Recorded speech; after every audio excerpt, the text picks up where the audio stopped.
Assalamu alaikum everyone. This is Hey, Mishamin I'm Arif, here and ready to AI help. Wali. What can I do for you today?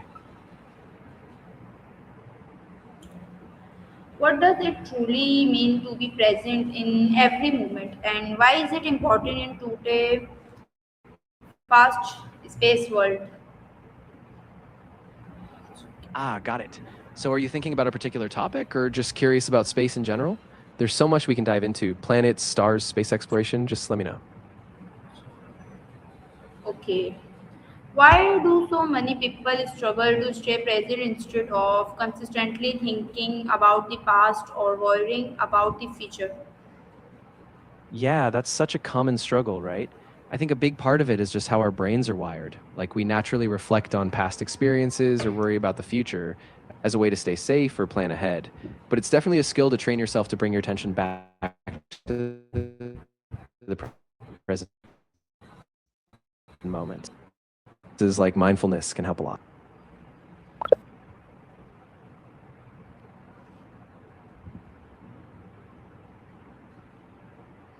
Okay. How can practicing mindfulness help people become more aware of the present moment? Yeah, absolutely. So, mindfulness is basically about intentionally paying attention to what's happening right now without judging it or getting caught up in it. Practices like focusing on your breath, scanning your body, or just noticing your surroundings help anchor you.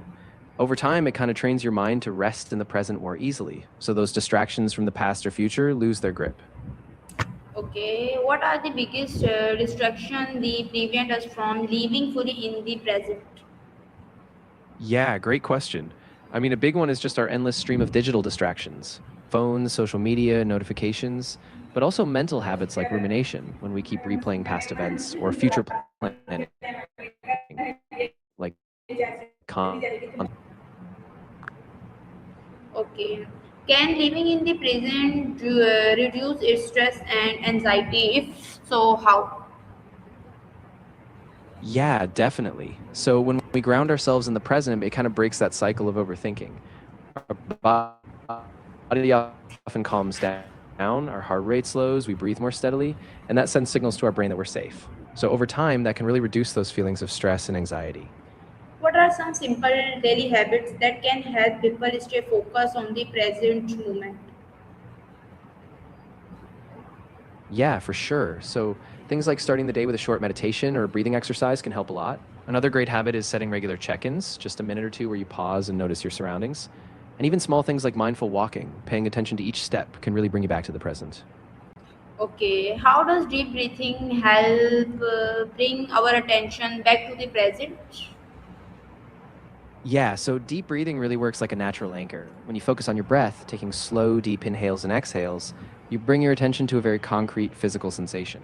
That pulls you out of that mental swirl of past or future thoughts, so you just stay present.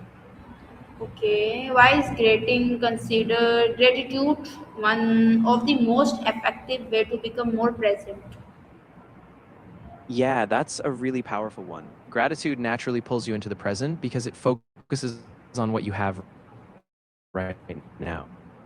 When you intentionally notice and appreciate small things in your life, it breaks that habit of longing or worrying, so you just anchor yourself in the present. How can spending time in nature help us reconnect it with the present moment? Yeah, absolutely. Nature has this way of pulling you out of that mental chatter. When you're outside, feeling the breeze, noticing the trees, or just hearing birds, it's like your body naturally syncs up with the present moment. It gives your mind a break and helps you just be here. How can we train our mind to stop our thinking and focus on what is happening right now? Yeah, it's definitely something we can train, but it takes practice. One way is by using regular mindfulness exercises like short body scans, breath counting, or even just a minute of stillness. And the key is being patient. When you notice your mind wandering, you just gently bring it back to the present over and over. Okay, why is active listening an important part of being present during conversation? Oh, that's a really big one. Active listening keeps you fully tuned into the other person. You're not just waiting for your turn to speak, you're really hearing their words, noticing their tone, and being present in that exchange. And that builds trust and connection, so the whole conversation just deepens. Okay, how does excess and smartphone and social media use affect our ability to stay present? Yeah, it's a big factor, honestly. Smartphones and social media are designed to grab our attention. They're constant distractions. So when we're always checking notifications or scrolling, we're pulled out of the moment. Cutting back or setting boundaries with those things can really help us stay more present in our daily lives. Okay, what practical strategies can people use to reduce digital distractions?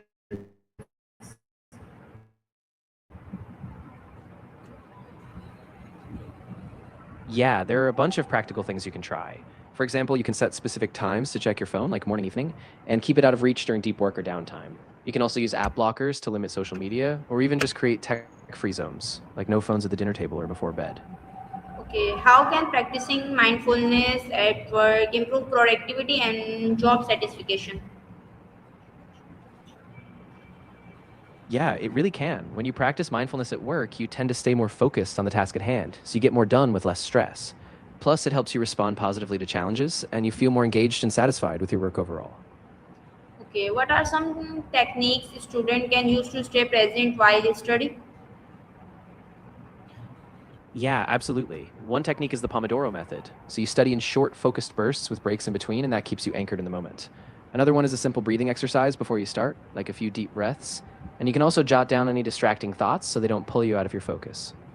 Okay, how does being fully present strengthen relationship with family and friends?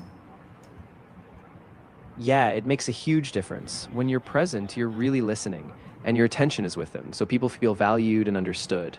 That helps build trust and closeness, and it also makes everyday moments feel more meaningful and connected. Okay, why is it important to focus on one task at a time instead of multitasking? Yeah, definitely. When you focus on one task, you give it your full attention, which usually leads to better quality work and less distress. Multitasking might feel efficient, but it actually splits your focus. So being present with one thing at a time is way more effective. Okay, how can accepting our emotions without judgment help us to stay grounded in the present?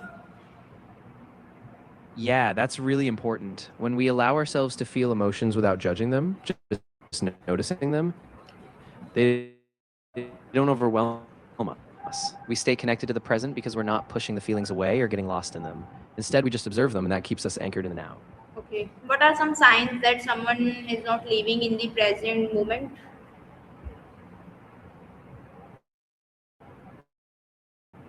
Yeah, so some signs are things like frequent daydreaming, constantly checking the phone, or just feeling disconnected from what you're doing.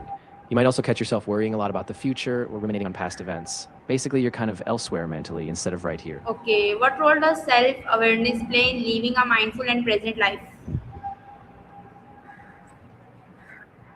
Yeah, self awareness is really at the heart of it. When you're more self aware, you notice when your mind is drifting or when you're caught up in a pattern. It helps you recognize what's happening inside, your thoughts, feelings, reactions, so you can bring yourself back to the present intentionally. Okay, how can journaling help people becoming more aware of their thoughts and feelings? Yeah, journaling is awesome for that. When you write things down, you slow down your thinking and you give those thoughts and feelings a space to be seen. It brings unconscious stuff to the surface, so you start recognizing patterns, and that awareness really helps you stay present. Okay, how does practicing kindness and compassion encourage greater presence in everyday life? Yeah, that's a really nice connection. When we approach ourselves and others with compassion, we tend to be more patient because we're not pushing for a quick fix or getting frustrated. Instead, we accept things as they are, and that gives us the space to respond calmly and stay present, even when life gets hectic. Okay, okay. Can living in the present improve physical health? If yes, in what way? Yeah, it really can. When we're present, we often reduce stress, and that lowers things like blood pressure and inflammation. Plus, it helps with better sleep, improved digestion, and even stronger immune function. So, being mindful actually supports overall well being. What challenges do beginners face when trying to practice mindfulness and how can they overcome them?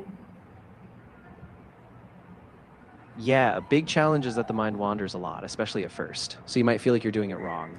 Another challenge is that you expect immediate results. results, so it can be frustrating. The way to overcome that is just by starting small, even a minute or two a day, and being kind to yourself. Over time, that consistency builds the muscle, so it gets easier. Okay, how can parents and teachers encourage children to develop the habits of being present? Yeah, that's a great question. I think it really helps when parents and teachers model it themselves, like being present during conversations or having tech free time together. They can also guide kids with simple practices, like a short breathing break before a task or daily gratitude moment, so kids see how it works and can try it themselves. Okay, what message would you like to share with people about the lifelong benefits of being fulfilling present in every moment? Yeah, I'd say that being fully present isn't just a fleeting trend, it's really a lifelong gift. It lets you savor the small joys, connect deeply with others, and respond to life with more calm and clarity. Okay, thank you. Over time, it really enriches your sense of purpose. And you're so welcome. I'm really glad we got to talk about this. If anything else